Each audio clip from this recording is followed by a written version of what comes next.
Update muna tayo sa lagay ng panahon ngayong araw ng Lunes, September 23, 2024. Sa kasalukuyan nga ay easterlies pa rin o yung mainit na hangin galing karagatang Pasipiko yung nakakaapekto sa may silangang bahagi ng Southern Luzon, Visayas at Mindanao.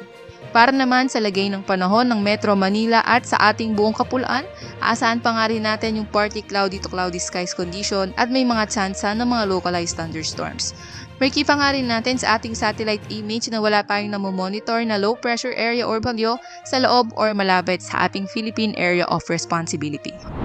Para naman sa lagay ng ating panahon bukas, inaasahan nga natin sa Metro Manila at buong Luzon na magpapatuloy pa rin yung fair weather conditions with chances of localized thunderstorms.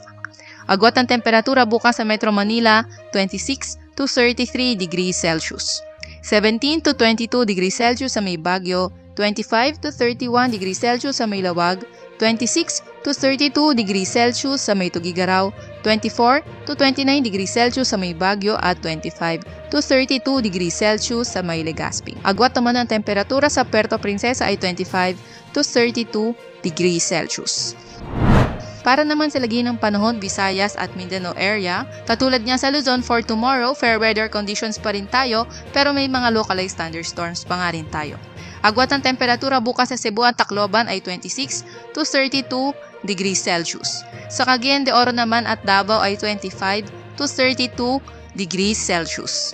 Sa Iloilo ay 27 to 32 degrees Celsius at sa may Zamboanga ay 25 to 34 degrees Celsius.